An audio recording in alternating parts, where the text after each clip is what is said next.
Olá, meu nome é Júlio Catalani, eu sou o procurador jurídico da Autarquia de Saúde da Prefeitura de Francisco Morato, Serviço de Assistência Médica aqui do município.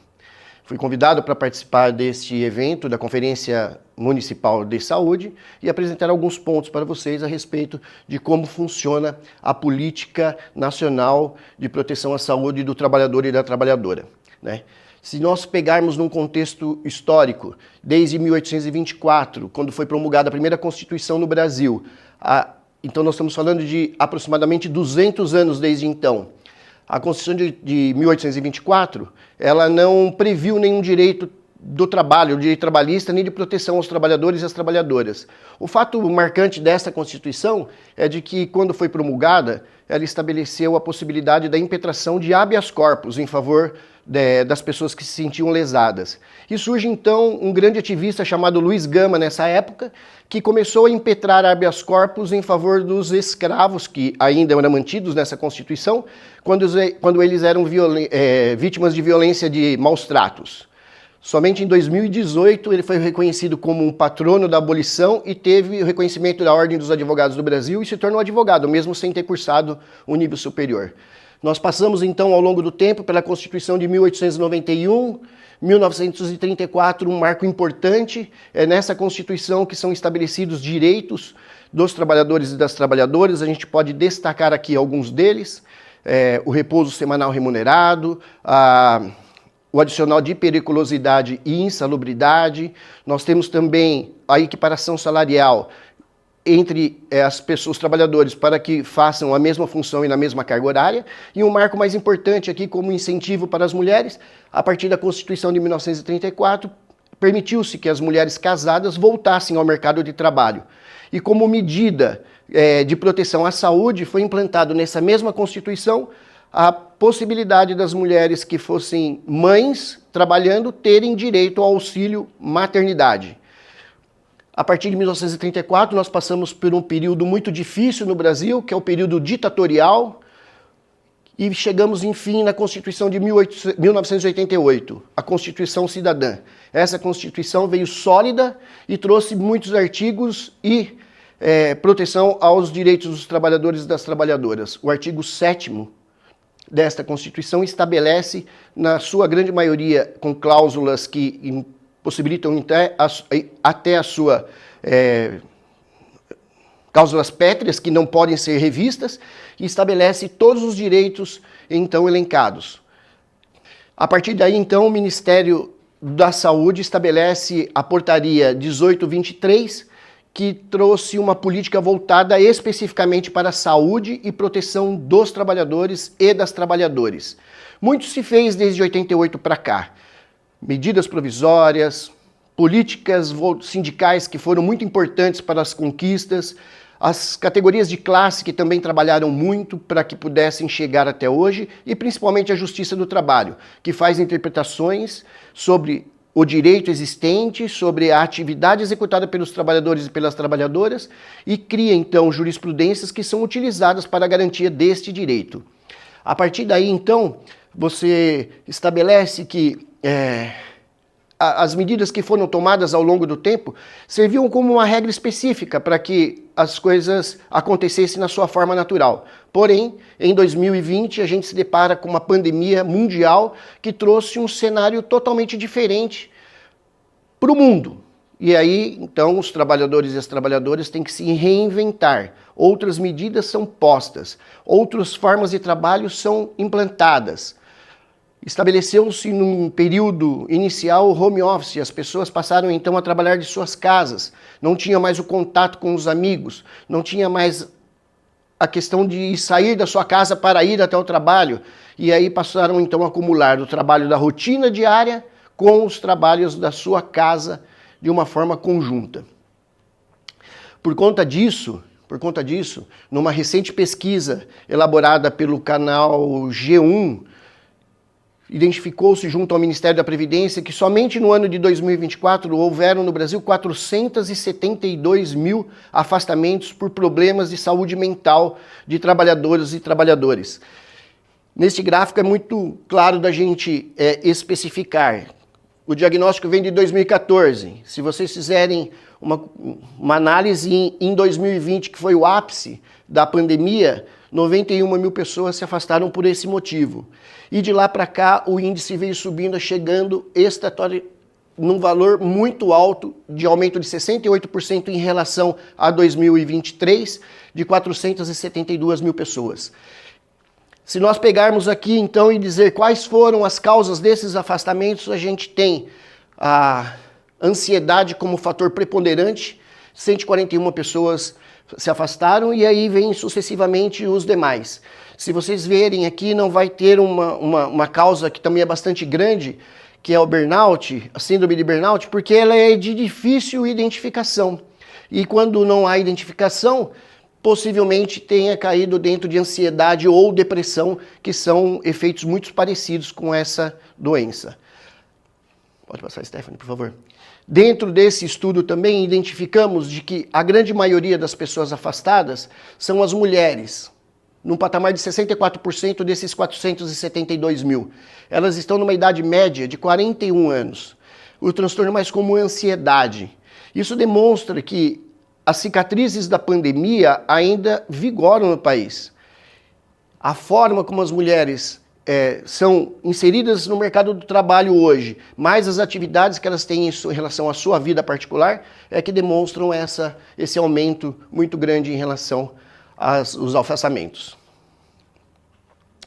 Mas ainda assim, o governo não para, ele continua implementando medidas para que possa ter uma conduta muito grande de fiscalização dentro dos três poderes, federal, estadual e municipal, para a proteção do trabalhador e da trabalhadora. E aí, o governo federal atualiza a norma regulamentadora número 1, dando mais gamas de proteção e instituindo de que os poderes municipais, estaduais e o governo federal implemente fiscalizações para a proteção desses trabalhadores e dessas trabalhadoras. Ele vem com uma gama muito grande de diretrizes, todas específicas e detalhando minuciosamente cada uma delas. E aí, partindo deste ponto da NR1, o governo também, através do Ministério da Saúde, estabelece a portaria GM/MS 1823, em conjunto com o Ministério da Previdência, instituindo a política de saúde dos trabalhadores e das trabalhadoras do Brasil. Esse ponto, então, demonstra que ao longo de 200 anos, desde a promulgação da primeira Constituição até agora, o país vem se inovando, vem se materializando de processos e de emendas e de artigos jurídicos para poder chegar neste patamar e ter aí o que nós temos hoje de proteção do trabalhador e da trabalhadora. É fato que muito ainda precisa ser feito. A evolução desta proteção nos parece muito menor do que a velocidade dos riscos a que são expostos os trabalhadores e as trabalhadoras. Então, o que nós sugerimos aqui, então?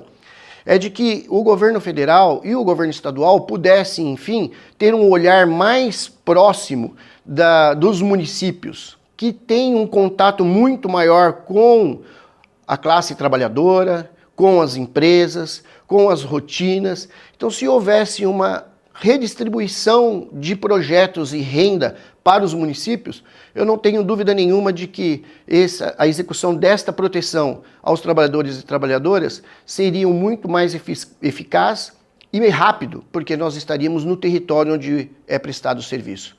Eu espero ter esclarecido e deixado para vocês um pouco daquilo que é a evolução dos direitos dos trabalhadores e trabalhadoras ao longo do tempo. Um forte abraço e que Deus proteja.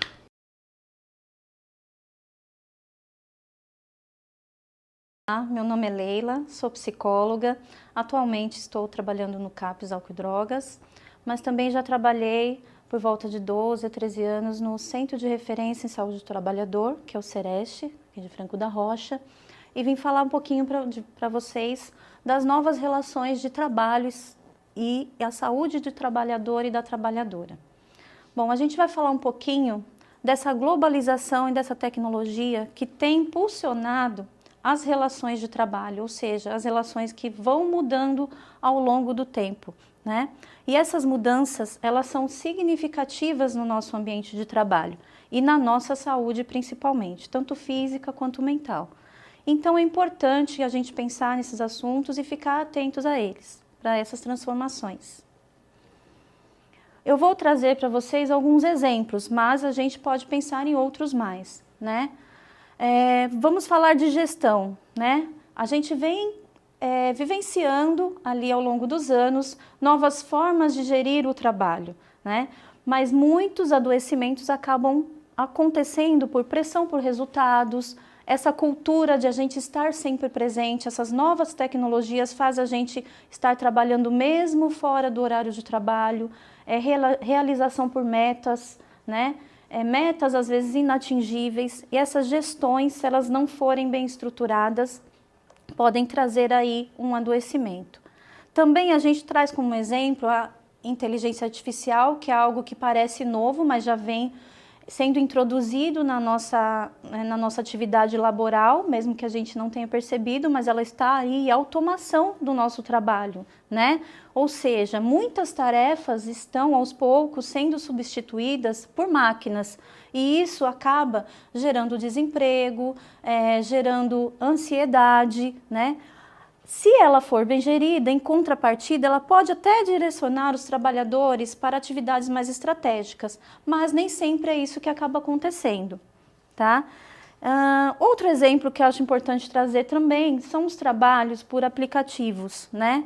Se eles são mal estruturados, a gente também pode perceber que eles podem gerar precarização desse trabalho, ou seja, essas pessoas acabam tendo jornadas muito longas porque elas precisam, elas mesmas gerir os trabalhos delas, então elas acabam não colocando o limite ali de trabalho, que hora que eu começo, que hora que eu termino, porque eu preciso atingir um determinado valor financeiro para arcar com os meus custos, isso acaba precarizando o meu trabalho, né? Baixos salários, baixa proteção social, porque você acaba sendo o seu próprio patrão, né?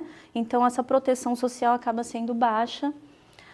Outro exemplo também é o teletrabalho.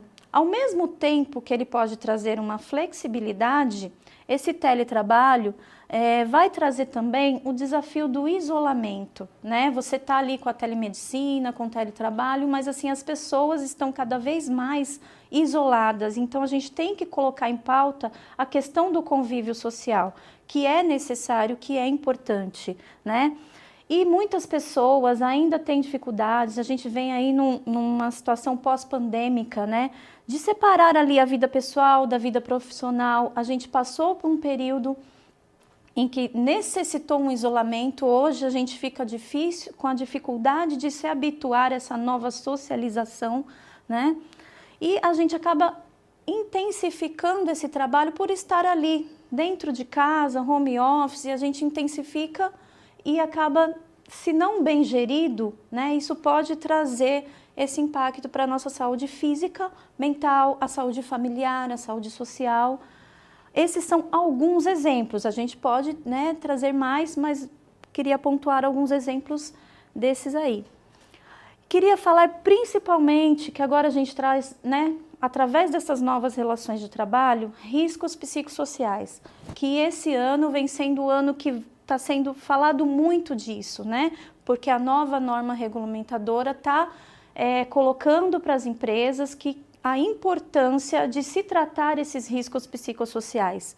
E o que são esses riscos psicossociais? Eles estão relacionados à forma como o trabalho é organizado dentro dos locais de trabalho, das empresas, como que ele é organizado e como as pessoas estão interagindo nesse trabalho, né? Será que está saudável? Será que não está? Tá? Eles incluem fatores como metas excessivas, jornadas extensas, ausência de suporte, assédio moral, conflitos interpessoais, falta de autonomia no trabalho. A gente poderia parar e falar de cada um deles, mas são fatores assim que demandariam muito tempo, né?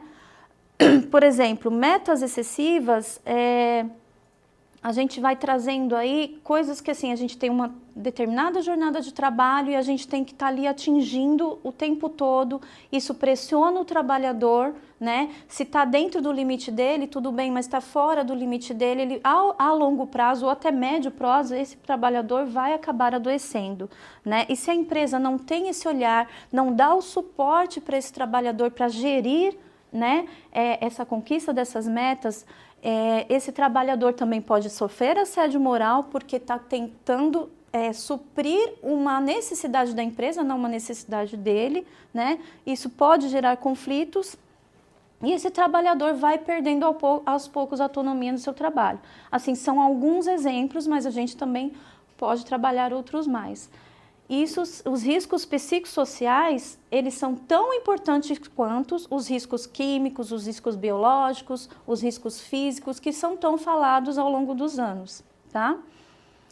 E os impactos na saúde mental, né? O que todos esses riscos vão trazendo? Pessoas que vão, ao longo do tempo, na sua jornada de trabalho, trazendo comportamentos ansiosos, humor depressivo, fadiga e esgotamento mental. É aquele trabalhador que ao longo do tempo, por não conseguir dar conta de uma organização mal feita ou de umas metas inatingíveis ou da falta de suporte, aquele trabalhador, ele precisa do retorno financeiro, ele precisa estar trabalhando, só que ele não consegue, né, estabilizar tudo isso, ele vai trazendo em si sintomas, e esses sintomas podem vir através de um humor depressivo, de uma fadiga física, de uma fadiga mental, porque a gente não só cansa fisicamente, a gente cansa a nossa cabeça também, né?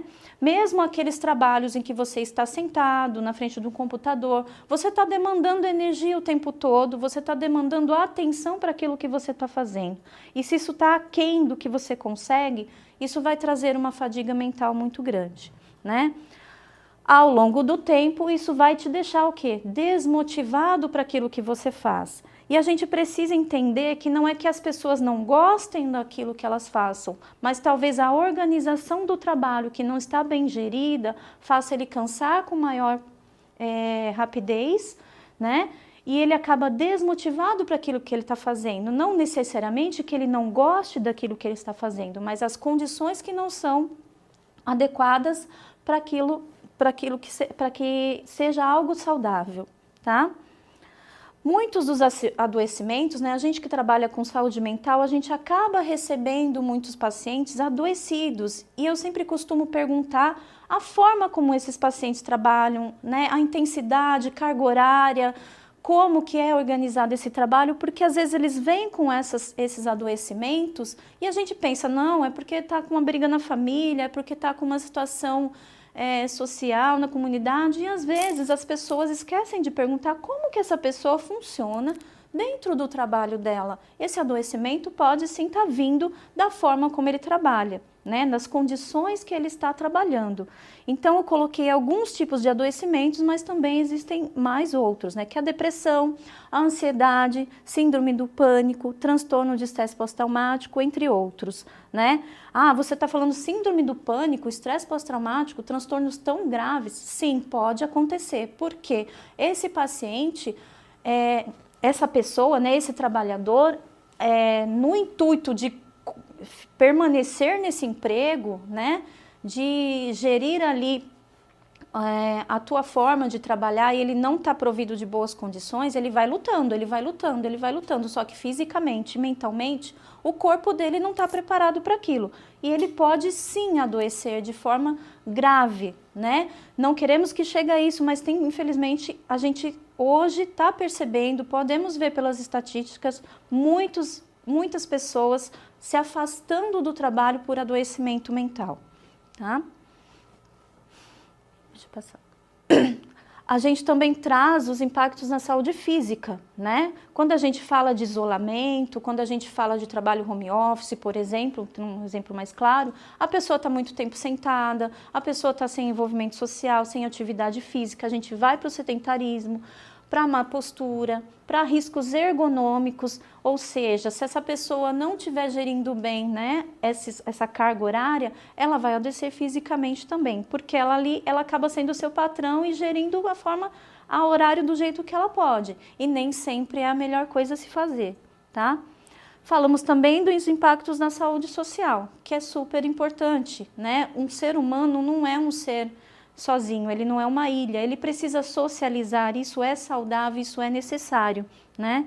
A falta de tempo para o lazer, a falta de tempo por convívio familiar vai impactar na saúde mental desse trabalhador, né? Aquele trabalhador por necessidade financeira ou necessidade pessoal acaba, por exemplo, assumindo horas extras, trabalhando em fim de semana que não é para ele trabalhar, ele vai estar cortando ali da vivência dele, né, o momento de lazer, o momento de descanso, o momento de socialização, o momento de convívio familiar, e a gente sabe o quanto isso é importante para a nossa saúde, tá? Vai impactar diretamente na qualidade de vida desse trabalhador.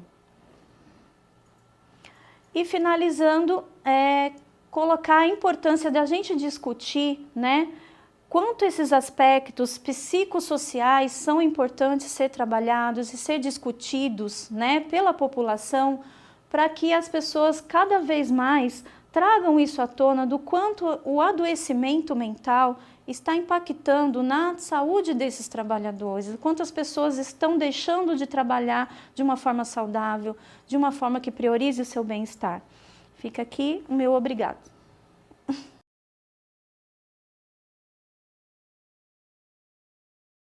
Eu sou psicóloga, eu presto serviço no grupo de vigilância sanitária, faço trabalho de articulador em saúde do trabalhador junto às vigilâncias sanitárias municipais dos 5 municípios. Então, a saúde do trabalhador, ela vem este ano com o tema de direito humano, né?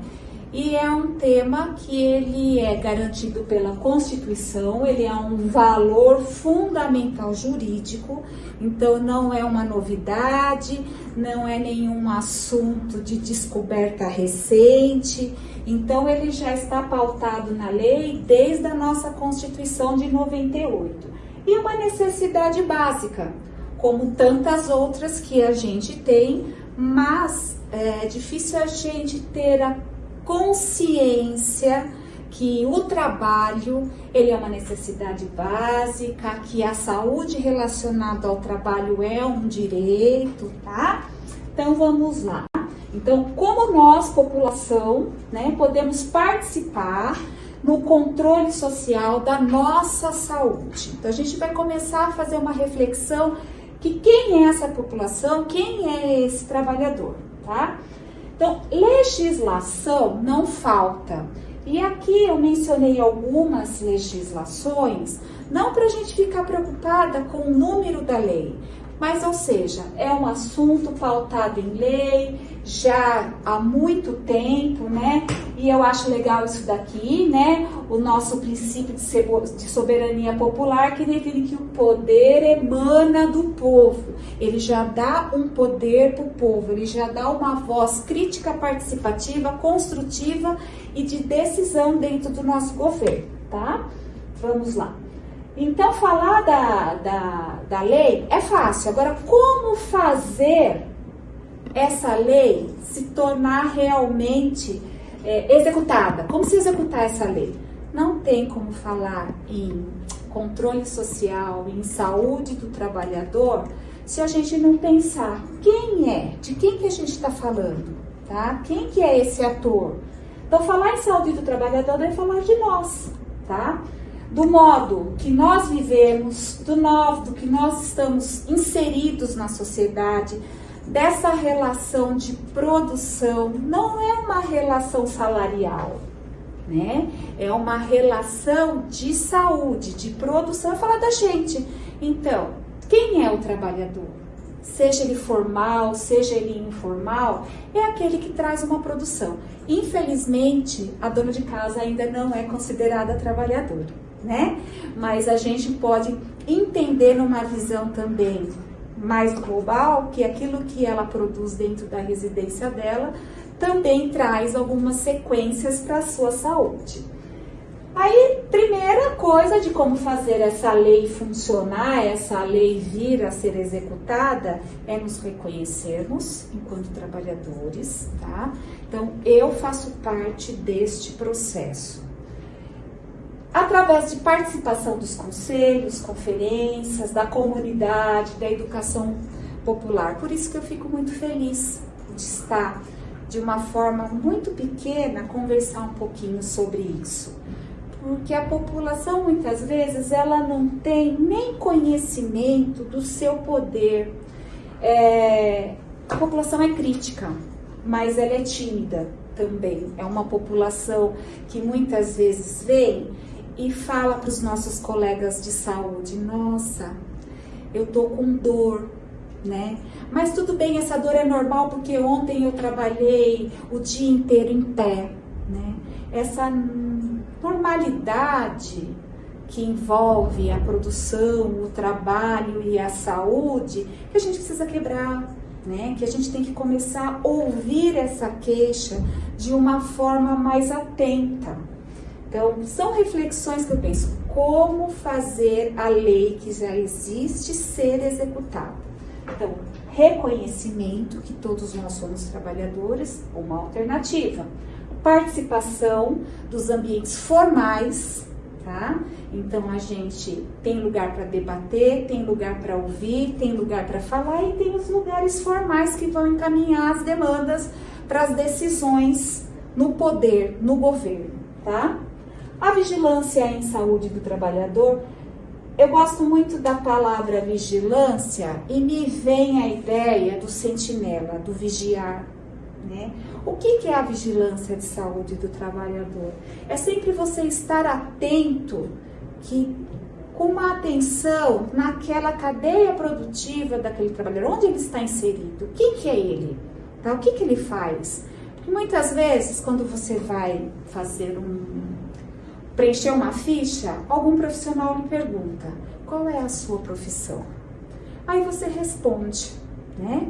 Então, a minha profissão, eu sou pedreira, a minha profissão, eu sou médico, eu sou dentista, né? Eu sou cozinheiro, eu sou faxineira. Essa pergunta é de extrema importância na nossa reflexão enquanto profissionais de saúde e enquanto usuário que responde, tá? Não é para preencher um campo, o campo X da ficha. É para a gente começar a entender como a relação entre o trabalho e a saúde está sendo desenvolvida, tá?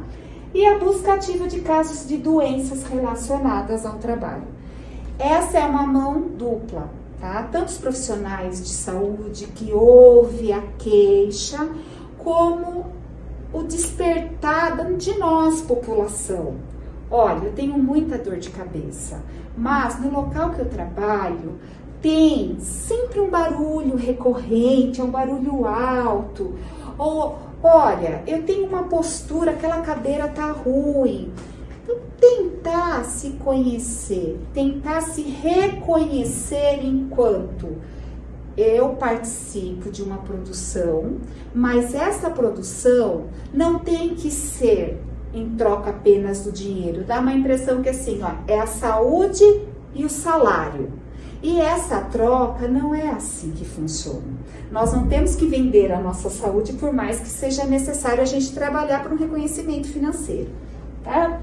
Então, e na busca ativa, quando eu falo, os profissionais das unidades de atenção básica são profissionais de extremo valor, de extrema importância, porque é na atenção básica que se bate na porta quando se tem as pequenas queixas.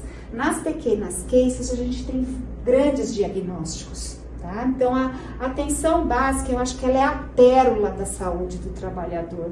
A porta de entrada do município é o ouro para conseguir identificar quem é esse usuário que está chegando ali e qual a sua correlação de trabalho. E aí assim, vem essa reflexão. Quem são os agentes detentores da escuta direcionada, tá? O que é a escuta direcionada? É aquilo que eu estava falando. Quando se pergunta, né, qual é a sua profissão, né? Não é para preencher um campo, né? É para ter uma escuta direcionada se aquela profissão pode trazer uma hipótese de um nexo causal de uma doença relacionada ao trabalho, né? Nós temos experiências muito legais que foram apresentadas pela atenção básica. Olha, tem o senhor José, toda semana ele vem aqui com dor de cabeça, daí nós medicamos, passa um tempo, ele retorna com dor de cabeça. Será que nós estamos escutando o seu José da forma que realmente ele merece enquanto relação de saúde, doença e trabalho? E essa daqui já é a segunda reflexão. Como os profissionais de saúde podem contribuir para a participação da população do controle social? Eu acho que esse é o nosso grande desafio. O reconhecimento da população e no empoderamento nas decisões de saúde, né?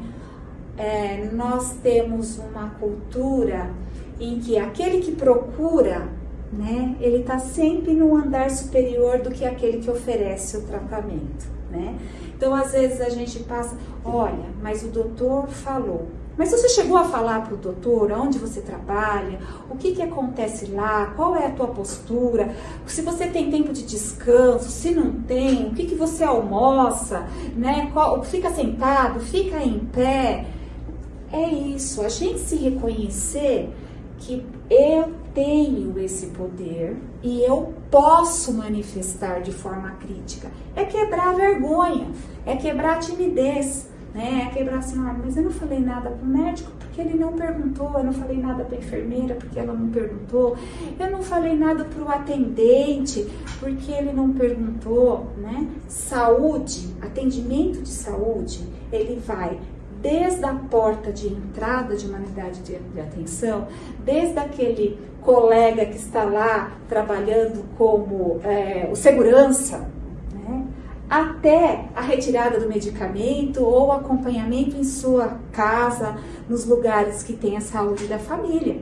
Então, saúde é uma sequência de atendimento, é troca de informação, é conversar, né? Muitos diagnósticos acabam não sendo concluídos em saúde do trabalhador pela questão da falta de comunicação. Então, o profissional de saúde que tem a expertise, a delicadeza de passar para aquela pessoa que está trazendo a queixa o quanto é importante a visão dela com relação à sua própria saúde, com relação à sua profissão, é mais uma pérola que a gente tem. Aonde que está essa pérola? Dentro da atenção básica, dentro da porta de entrada, tá? Então, os profissionais de saúde, os serviços de saúde que mais conhecem os usuários, quem são? São essas portas de entrada, tá? E a atenção básica tem vários programas que atuam ativamente e tem como contribuir para o estímulo da participação crítica da população. A informação, a educação, ela é o maior recurso que nós temos para esclarecer o trabalhador que ele faz parte desse processo e que ele tem um local, sim, para ele verbalizar as suas queixas, as suas demandas, as suas necessidades, as suas observações e que é uma grande mão de obra para transformação na proteção da saúde desse trabalhador. E aí vem uma frase que, ironicamente, foi tirada da inteligência artificial, né? A transformação da timidez em ação crítica é um processo contínuo que requer prática, paciência e persistência. Por que eu falei, ironicamente, da inteligência artificial, né? O nosso mundo ele vem passando por constantes transformações. A informática é algo inegável como de plena importância para a nossa produção. E até que ponto essa informatização, essa substituição da ação humana por inteligência artificial, ou por máquinas, ou por tecnologia, influencia na saúde do trabalhador. Eu sempre falo que os jovens, eles já vêm com slot, com pendrive embutido. Então, a parte tecnológica nasce com o jovem. O que hoje a gente vê dentro dos nossos jovens, que já não vivem mais sem o celular, sem a internet, vai trazer enquanto saúde daqui um tempo. Daqui um tempo não, já, né? E o inverso também. E as pessoas que já têm uma idade maior, que estão vivenciando, que estão recebendo dentro dos seus ambientes de trabalho, às vezes até de uma forma impositiva, a inserção da tecnologia, né? Isso também é saúde do trabalhador.